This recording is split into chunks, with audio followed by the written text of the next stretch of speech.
Hi, everyone, and welcome to Real Siblings. It ain't easy. We are glad you found us, and we are thrilled to have you. I'm Eric. She's Donna. We are the Real Siblings.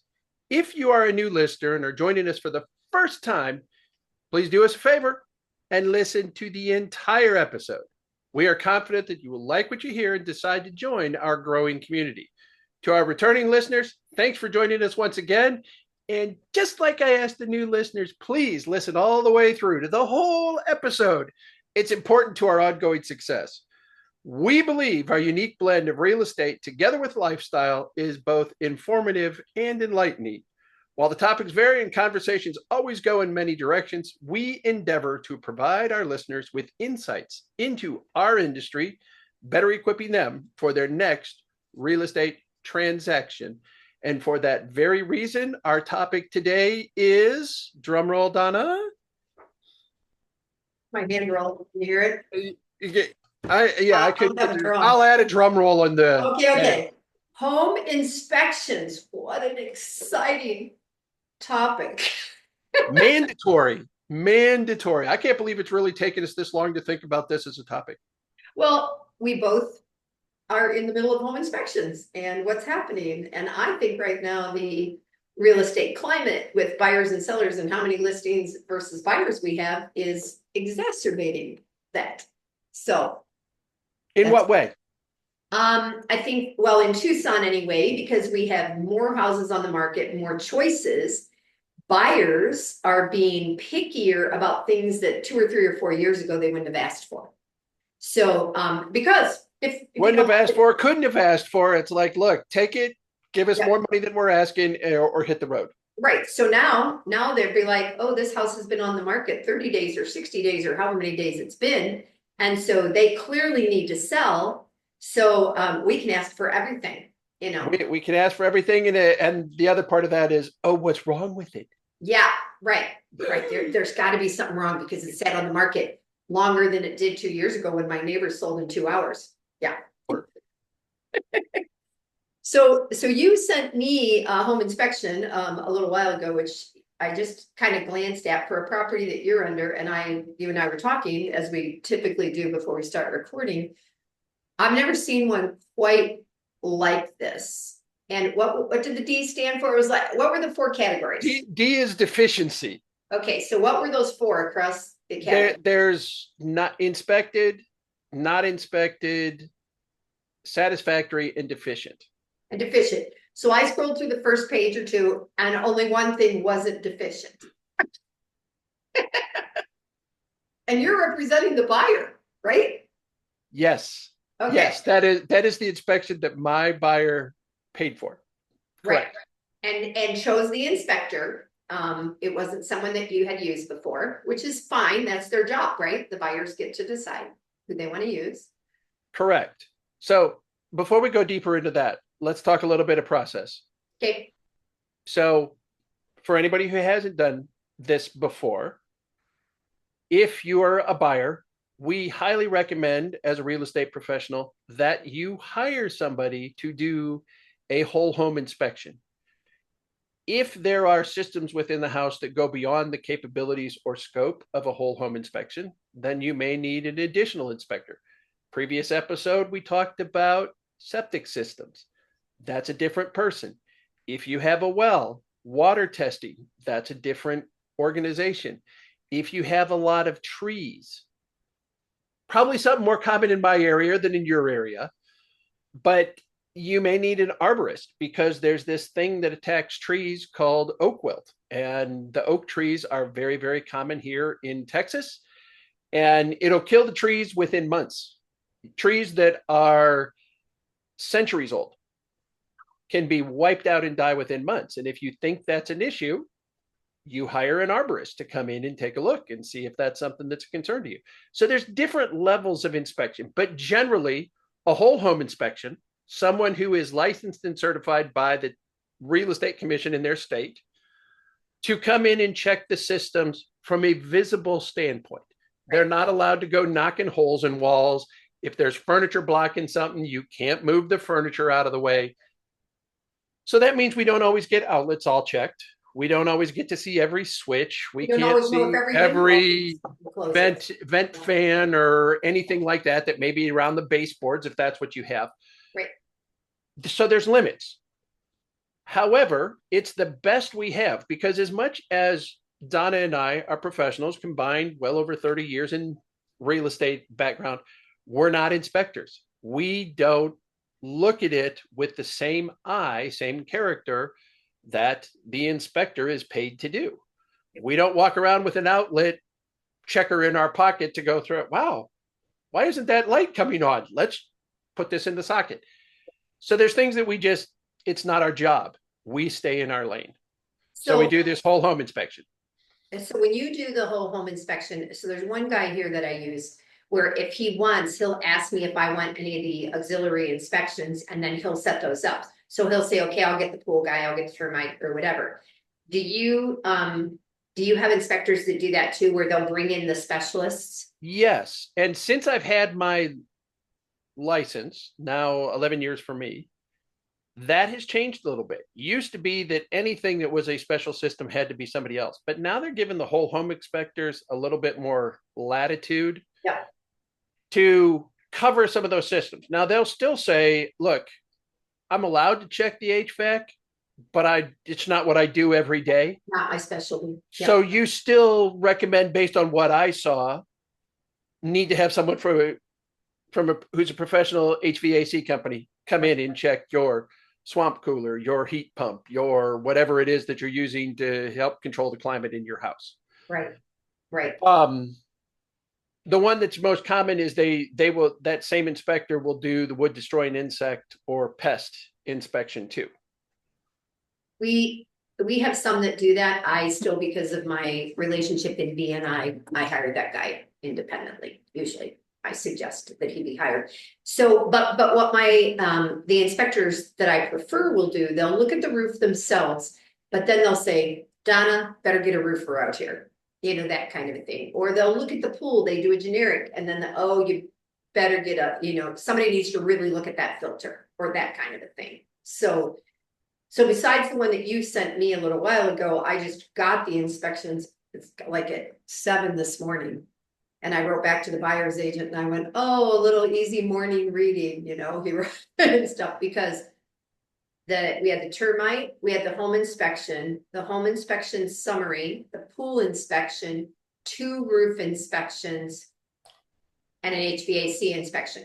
That was my wake up email today. And how long does it take to get all that done? You know what? I was shocked because he said he was able to get almost everybody all on Monday. I couldn't believe it. And then a couple yesterday, because originally when he sent me the schedule, I thought it was going to be all week. And when he was already done with them, I think they're working on their repair requests right now as we record, on what they wanted, but he got them done quickly. So, Okay. yeah. And because we're in 2 different states, for everybody who's hasn't listened before, I'm in Texas, Donna's in Arizona. Every state has their own licensing practices, procedures, promulgated forms, the way we do things.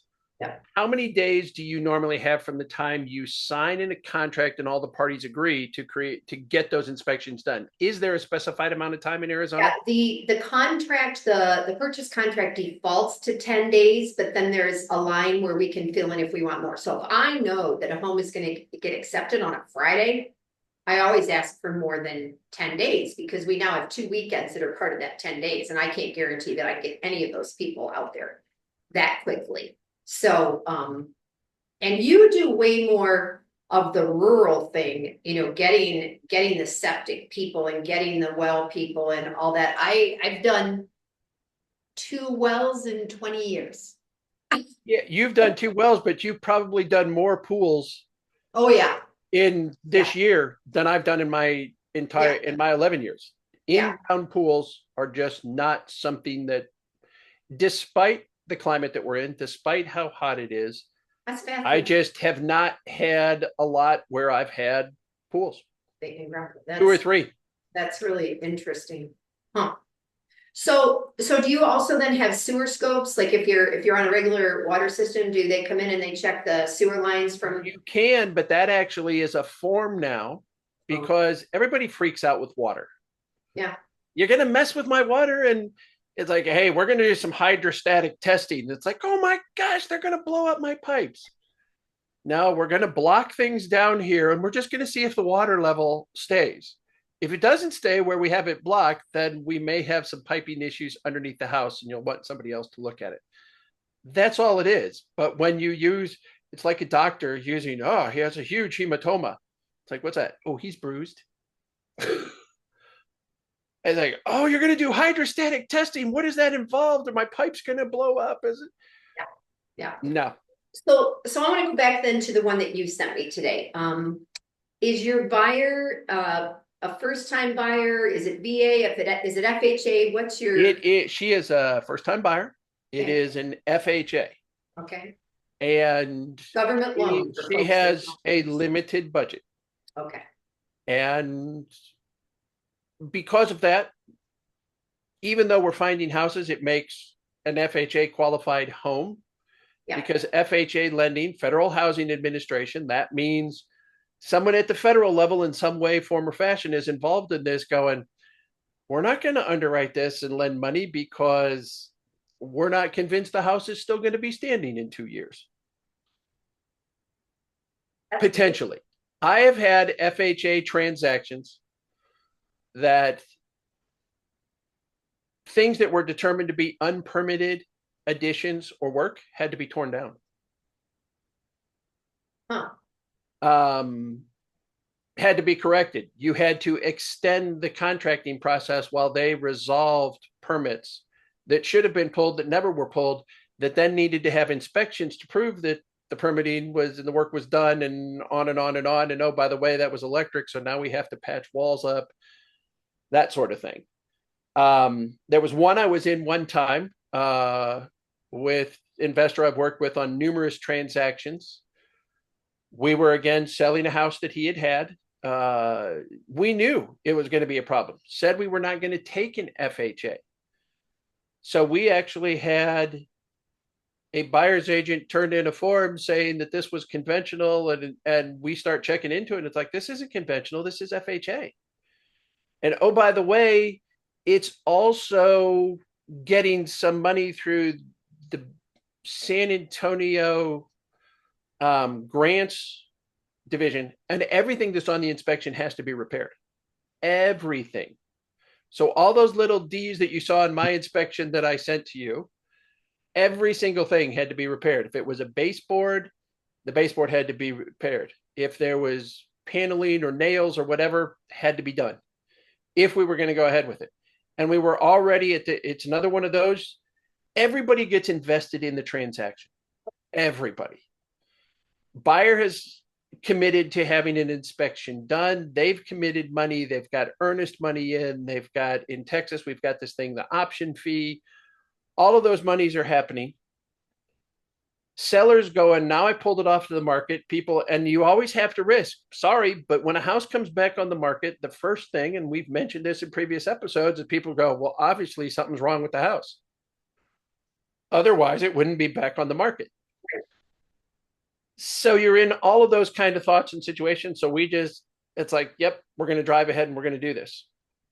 So the report that you got today, Yeah. I don't know if you saw the house is only 942 square feet, single bathroom. I didn't look at the size of it. You had told me that. I looked And at it's a 37-page inspection report for 900 and some square feet. with one bathroom. Wow. No pool, no. So it can be a lot to dig through. So your example when you started this saying, and we got the pool, and we got two roof, and we've got the house, and we've done. Yeah. And people say all we realtors do is show pretty houses. Show pretty houses like that one that you're sitting in right now. Yes, this is coming on the market soon, you guys. Check it out. Not your great room. No, it's kind of like a hexagon room. It's interesting to me too. What's really funny is if you look really close, you can see out the windows and the mountains and stuff way in the distance. Wow. But you got to really want to do that. And in order for you to see the mountains, you'd have to turn around and then we'd see the back of your head. And That's true. That's true. all would be awkward. That would be very weird. Yeah. So what do you think your buyer's going to do? Because didn't you tell me they already got a good price on the house? Because yes, Yeah, Yeah, so part of our job, regardless of which party we're representing, that's whose corner we're in. yeah. That's our fiduciary responsibility. So when we were submitting an offer, the listing agent said, "Hey, do you want to see the appraisal we did in July of last year?" It's like, "Nope, not going to make a difference." And she's like, "Oh, okay. Just so you know, it came in at," which was above their current listing price. Oh, And of course, we came in below the listing price. And we asked for a lot of things for the seller concessions. to contribute to. Um, One of the other questions we have going on, I know we're talking inspections right now, but there's a survey. Oh, And up till this point, we had been told there was no survey, there was no survey, there was no survey. Part of our promulgated forms, we can say, produce the survey or buy a new one, or buyer can choose to buy a new one on their own, or you can say, seller, we don't want to see anything old, we just want a brand new one. And that's what we chose to select on this contract. And it how was big is the accepted. lot? How big was the land? How much land? This one is, gosh, I want to say it's point 0.2. So it's a decent size lot. It's long and narrow, 900 square feet, got a detached garage, has land behind the garage. It's an older neighborhood. Lots were bigger. Well, I know, but even that 0.2 to me, like I've never surveyed a 0.2 lot. Now in Tucson, we have a lot of walls in between things and they're pretty well defined. So in the older part of town, there could be some of that where, oh, all of a sudden the flowers along the driveway are on the neighbor's instead of on your, side. Right. But the only ones that we've had surveyed are the ones that have been rural, where we really want to know where this land starts and stops, but nothing on 0.2. So that's Right. fascinating. So it's got driveway. It's got driveway that extends past the house. It goes into this accessory building, garage, which has been partially converted. But they've also then added a new pad at the front of the house and a carport. And the carport is steel. So I've got a new concrete pad and steel that suddenly out of nowhere, we have a new survey that showed up from 1971. Now, is FHA going to be thrilled about accepting a 54-year-old survey or 53-year-old survey to a 1971? And oh, by the way, I'm just going to take a ballpoint pen and draw in. Here's the new pad, and here's Yeah. when we already agreed that they're going to provide a new one. I How don't much, know. how much would a survey cost right there for that size lot? Something like that. Probably still going to be around $575 for basically a four-corner survey and then the improvements in between. Yeah, that's what No elevation, no. wow. Wow. So at this point, when did you get that report back, Eric? This morning. This morning. I assume the buyer has it also. She does. Have you And even honestly, spoken? part of our delay in our recording schedule today was I was on the phone with her Oh, talking through saying, okay, so this is the first thing that I'm seeing and the one that I think we have to ask for. And okay. in my opinion, it was the electrical because this is a 1963 build house that has 1963 electrical code. Okay. And that impacts not only UDC, Uniform Development Code, but it also impacts the city because the city has changed things exterior to the building.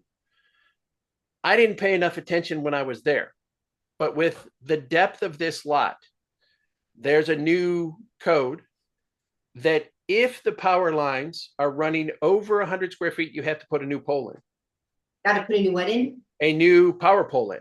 Oh, And this is a house that I think the utilities were coming from the back of the house to the house. So from an old alleyway easement at the back, it's going to be really close to that 100 feet. If we request that they move the electrical wiring above the roof line, which is current code, that's a whole cascade of things. And basically everything that's exterior on the house that's electrical then is subject to whatever the city says needs to be done. So that can be new primary junction box, new meters, new wiring, the weatherhead, possibly a new pole, all of it. How far is this home from where you live? Because we always say, I'm in the Tucson area, you're in San Antonio, but you're in the hill country. You're outside of the city. I am outside of the city. It takes me an hour and 5 minutes to drive there one way. I do that if I go catty corner, if I head towards El Paso from where I live. Right. If you go all the way out towards that, the Yeah. other side, Davis Mountain, and down that side. Yeah, I have a listing coming up down in actually two kind of in that area. It seems like they go in cycles, and that's fine. But they are in subdivisions. They are still in developments. They're not, if you head further south into Sonoyta, there's wine country and, horse country, and I just don't do that. You could and you would, you have a much more extensive knowledge of all of that, even though you don't own a horse. You've had 53 pets, so you might. And I have helped take You have care all of those friends' horses horses. behind you. I have helped take care of the neighbors' horses.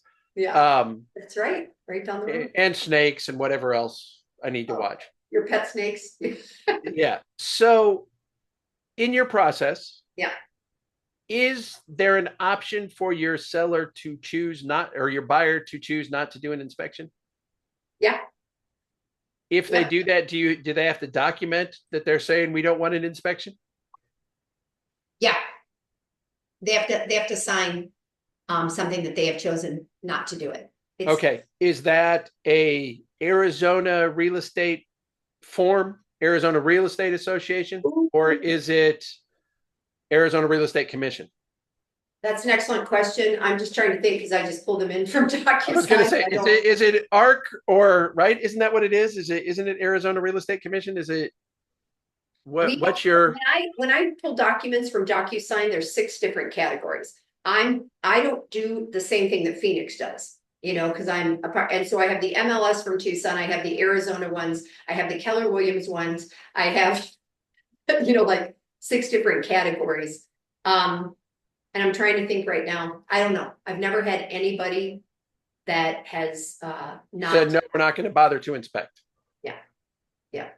Interesting. Even on the ones that have been investment properties? You know what? I shouldn't say, maybe one or two in 20 years, but mostly no. Yeah. But in general, because at least you go in with eyes wide open. Right. If you choose not to do anything, you still have knowledge that you've got issues and things that may need to be addressed within the first year of ownership as opposed to somewhere down the line. Right. You mentioned this house you're under right now that it had 2 roof inspections. Why would it have 2 roof inspections? Well, we did some, he knew, the seller already knew that it would probably need a roof. So there were 2 layers of shingles already, and you can't put a 3rd layer of shingles on top of the other 2. And that probably meant that it's a 1947 house. So we knew it probably needed a new roof. He said when he bought it in 2017, it would probably need roof work. They did some, and then he moved out. Somebody else, he's had a tenant, so it just never got taken care of, just the repairs that needed to. So before we listed it, we had a full home inspection and a roof inspection and a pool guy, and the pool guy's been maintaining it. He's been really awesome about seeing what had to be done that we already could prepare for as we were pricing the house and thinking about what. Okay, so that's interesting. Your existing pool guy who's been doing the maintenance is allowed to do an inspection on a system that he's been maintaining? So no, the guy that had been renting was doing all the stuff. I suggested, and this man came in, the tenant had left and had turned the water off. And so the pool was down like 12 to 14 inches. So I had a guy come in, he filled it up, he inspected things, and it turns out that's who the report came from today. He was there filling it while the others were there doing some of the other inspections. So he went and did a complete inspection for this buyer. We know full well that the filter is older and that it's super faded. But the biggest thing is, and I didn't know this, I didn't go in the pool, one of the steps into the pool has like a major chip on it that could really cut your foot getting in and out. So so we were talking about what they might ask of the seller. Would they ask it to be drained and all taken care of, or would they plan to do that? Because they don't have to do it. that, you know, that the pool is working, the filter is working, everything's working. So, anyway, that's how that evolved, but this guy agreed to take care of it until it was sold, this particular guy. So they've been coming in once a week while we've been doing other things. Interesting. So Yeah. we've been focusing on this one, but I have another one that I actually already have an amendment out for repairs. And I was speaking to that agent too, because that's my buyer. Yeah. Buying a house. There were several different things that it's like, okay, look, we're boiling it down. I always try to coach going, look, it's just not realistic. If you really want the house, you can't ask for everything to be repaired. Yeah. Because part of our discussion beforehand, it's like, look, you chose to put an offer in on a house that was built in 1947 because you like unique features that went with the 1947 house. Yeah. A 1947 house is going to have some 1947 issues. Yeah. No matter how much renovation or things have been done. Right. Right. There's something somewhere that's that issue. So you're buying a pre-owned home. This one, in this case, is only 10 years. And because this house has 3 full bathrooms and a half bath and the kitchen and everything else, they have 2 40-gallon water heaters that are part of the system of the house. From my standpoint, looking at it, because I was there for part of the inspection, could not stay for the whole thing because of my schedule, but I got far enough in that I actually saw the water heaters. And one of the water heaters, drip pan at the bottom, had moisture in it, had visible signs that it had had previous moisture in it. You look at the bottom of that water heater and you could see rust and corrosion and bubbling around most of the bottom of the tank. So it may not have exploded yet and flooded, but it's coming. So we said, look, we want a professional licensed insured plumber in to take a look, inspect, service, repair, replace as needed, and prove to us that it's been done. That was our request.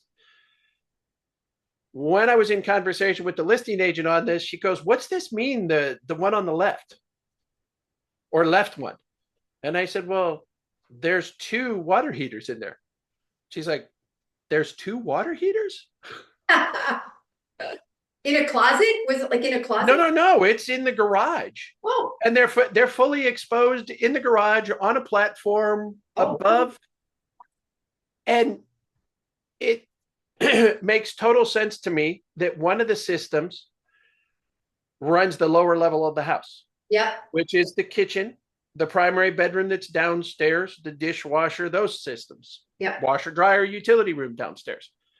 The water heater number 2 runs the 2 full bathrooms upstairs. And they don't use that a whole lot. So from my standpoint, the one that's showing the wear and tear and is leaking is the one that's getting the most demand because the family lives downstairs and it's the one that gets the most usage. How much is that going to cost to repair, replace? Because then we get into, do you negotiate for a discount and you choose who's doing the repair and the replacement? You, meaning your buyer, is going to come in and now have the choice of who's doing the work, how they want to do the connections, what kind of equipment they want to put in, as opposed to, hey, we want you to get this fixed by a professional and just tell us what was done. So we're expecting that a 40-gallon water heater is going to be replaced with a 40-gallon water heater. Does it need to be the same brand? Not necessarily. No. Is it probably going to have galvanized connections? Likely. Would brass be better? Absolutely, with our water in San Antonio. But those are the kind of things that are part of the inspection and part of the negotiation and part of our job to be able to help our buyers decipher, or even our sellers, because honestly, sellers live in the house. And the sellers in this particular house, the one with the 2 water heaters I was just talking about, are military. They've only been in the house for about 2.5 years. She got new orders, they're getting transferred. In 2.5 years, do they know everything that was going on in their 10-year-old house? Nope. Did they focus on a lot of those things? No, they didn't. I mean, deployments, military, kids, babies, everything else. If you wake up and you have hot water, you take a shower. Yeah. Not having hot water only becomes an issue when it's flooding your house someplace or you have no hot water. Right. So we still have hot water. It's not an issue. Interesting. until we do the inspection, and it is. Yeah, well, and I think sometimes when we go in and we look at homes and you see what someone has done, you go, huh, it's interesting that that's what they chose to do, whatever that is, right? Yep. And, I was in one and it's a manufactured house, super cute, redone. My buyer, not unlike yours, simple lower price point, first time home buyer, all those things. All the windows are original, and on as you go across the back of the house, if you took is your living room, is it window all the way across? We have four windows. Kind of, It's not okay. one window, but it's four This 30-inch had windows. 6 across it. Okay. And they're all that little end of, thin single pane. And it's going to be beautiful and bright and hot. So, especially, so I told her, I said, if this looks like one of the only things that isn't in reasonably good shape, the people selling it, I know the agents that have the listing and stuff, but I said, you just need to be prepared that your first air conditioning bill in the summer could be high if we get this house, that kind of a thing.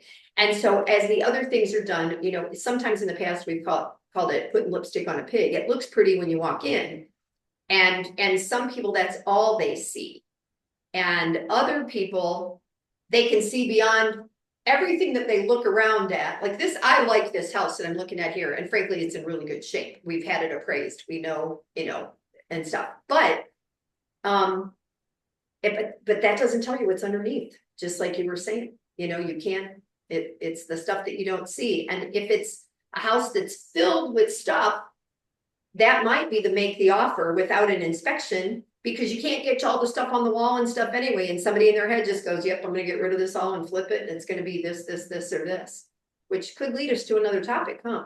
We could do that. It certainly could. Yeah. Yeah. As we had several different things that were potential Yeah. topics for today, and future episodes that are still going to happen anyhow, because there's more discussion ability to have. Yeah. Is that a word? So should we wrap it up, little brother? I think I gave you that obligation today. You did. And you did. I have this the wording paper that you can't see because of my virtual background. So, and by the way, Eric's background with horses and flags is in honor of Memorial Day, because that's right. I said it's Memorial Day sometime this month of May, so I'm going to put some American flags out there. There you go. There you go. So to all of our listeners, thank you for joining us and for sticking with us all the way to the end. Eric, you're pushing that. We don't take that lightly, and we appreciate the time that you're committing for us and for this podcast as part of your routine. As we conclude this, we hope that our conversation and insights will help you find the perfect property for you to call home, create lasting memories, and build your own wonderful life. Oh, Eric, look how you did this. It's a wonderful life. It's not just about the houses or just the lifestyle, but it's a blend of the two. As a final reminder, we are both realtors with Keller Williams, and are here to assist you. If you're in Tucson, Arizona, or Southern Arizona, I'm available to help. And if you're in San Antonio or the Texas Hill Country, Eric would be happy to assist. If you're across the United States or around the world, we're both part of an extensive network of professional real estate advisors, and we'd be happy to connect you with another amazing realtor. So remember, it may be simple, but it ain't always easy. And until next time, I'm Donna. And I'm Eric. And we are real siblings. Thanks, Thanks, y'all.